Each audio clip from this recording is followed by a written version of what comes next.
Kubica foi um dos pilotos mais promissores que a Fórmula 1 teve nos últimos tempos. Rápido, consistente, um competidor leal e que raramente se metia em problemas. Estas eram as qualidades do piloto polonês enquanto esteve na categoria. Tudo isso junto fazia o público até mesmo sonhar com a possibilidade dele ser campeão do mundo um dia, até porque ele tinha um enorme potencial para isso.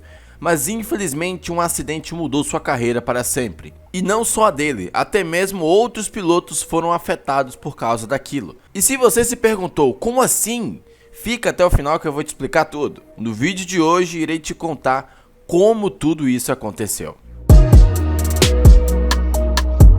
Robert Kubica começou na Fórmula 1 após ter uma boa passagem pelas categorias de base, com destaque a 2 segundos lugares em Macau e o título da Fórmula Renault 3.5. E somados ao seu talento nas pistas, tudo isso o credenciou a fazer testes com equipes de Fórmula 1, com a própria Renault e a BMW, que ficou impressionada com o polonês quando o teve nas primeiras vezes.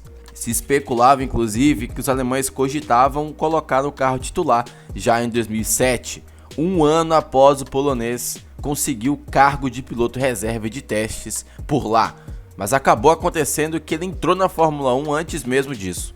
Jacques Villeneuve, piloto titular na época ao lado de Nick Heidfeld, sofreu um acidente na Alemanha naquele ano e, por causa das dores de cabeça que sentia em consequência daquilo, teve que se abster do GP da Bélgica, que viria logo depois, e Kubica foi escalado para a vaga dele.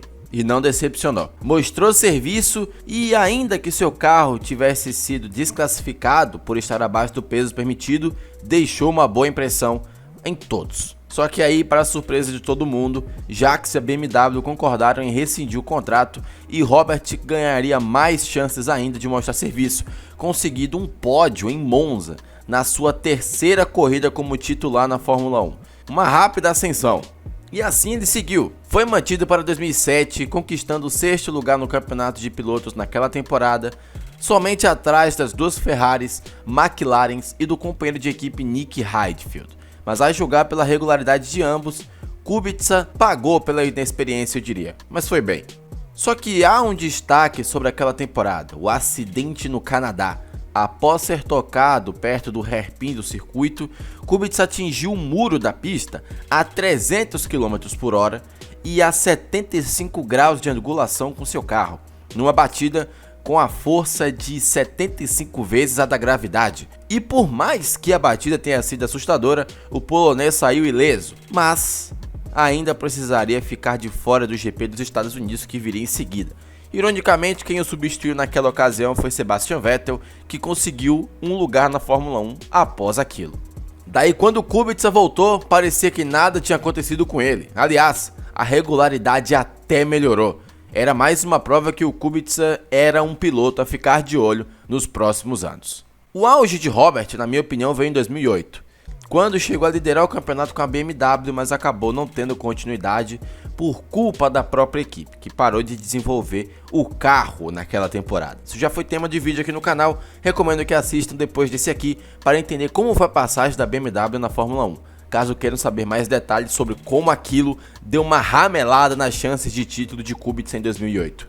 Kubica naquele ano ficou em 4º lugar no campeonato de pilotos, podendo ir até além, já que empatou com Raikkonen e chegou até perto do final do ano com chances de título, mas infelizmente não deu. Já em 2009 o carro da BMW era péssimo e os alemães saíram da categoria, deixando Kubica livre para assinar com a Renault, sua velha conhecida, para 2010. E aí parecia que tudo iria melhorar para Kubica, mas infelizmente isso não aconteceu. No seu último ano de auge da Fórmula 1, Kubica conquistou pódios com um carro que normalmente não brigaria por. Ainda mais com McLaren, Ferrari e Red Bull brigando pelas 6 primeiras posições sempre. 1 segundo e 2 terceiros. Um ano ótimo para o polonês, o que fez uma equipe de ponta colocar muita pressão em um de seus pilotos, já que pensava em colocar Robert Kubica no lugar dele, e já falo quem é. E eis que chega 2011, ele fez uma boa temporada com um carro que agora se chamaria Lotus. Tudo parecia dar certo para ele naquele ano e parecia que até iria melhorar. Até mesmo ele iria para uma equipe maior depois desse ano de 2011. Mas um acidente mudou tudo. Dias após testar com o carro da Lotus Renault, Kubica teve um acidente enquanto fazia um rally na Itália. As sequelas do acidente foram várias. O polonês teve até uma parte do seu antebraço retirada cirurgicamente, o que afetaria diretamente na sua habilidade de dirigir, infelizmente. E considerando o que aconteceu no acidente, dá para comemorar que Kubica não teve o seu braço amputado, já que durante o acidente o guarda-reio em que ele bateu invadiu o carro e atingiu justamente este membro. Após horas de cirurgia, os médicos conseguiram manter o braço do piloto, porém com muitas limitações. Kubica chegou a sair do hospital ainda em 2011, falando em voltar à Fórmula 1, mas seria quase impossível. E uma curiosidade, ele revelou anos mais tarde que tinha assinado um pré-contrato com a Ferrari para 2012. Se nada desse acidente tivesse ocorrido, a escuderia teria Robert Kubica e Fernando Alonso em 2012 e 2013, provavelmente. Mas terminou renovando com Massa por causa disso. O futuro da escuderia de Kubica poderiam ter sido muito diferentes, porque talento ele tinha. A recuperação dele foi rápida até e ele seguiu no automobilismo depois daquilo. Voltou a correr no Rally, testou na Fórmula E, correu no Mundial de Endurance, ele continuou na ativa e mostrando que ainda tinha potencial para correr, tanto que fez testes com a Renault e o resultado foi bem interessante.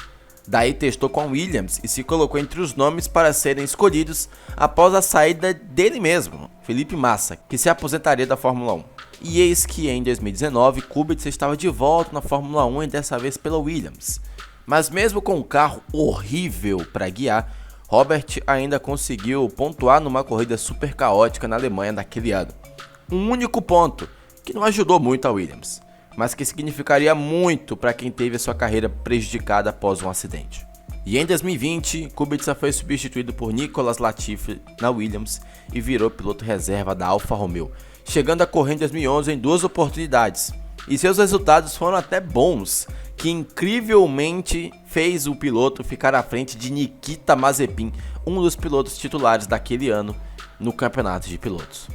Pois é, no fim, Kubica vai correr em 2024 pela AF Corse hoje em dia, lá no Mundial de Endurance, mas com a certeza que sua carreira na Fórmula 1 foi respeitável, um piloto muito talentoso e que correspondeu às expectativas quando esteve na pista. Uma pena é que ele também tem a certeza, provavelmente, que tudo poderia ter sido diferente se aquele acidente nunca tivesse acontecido. Enfim, essa é a história de Kubica e do acidente que mudou a sua carreira na Fórmula 1. E você, o que acha que seria a carreira dele sem aquele acontecimento? Título? Vitórias no plural? Comenta aí! Se gostou do vídeo, clica no like e se inscreve para ver mais vídeos meus aqui de Fórmula 1 e eu te vejo no próximo vídeo de F1.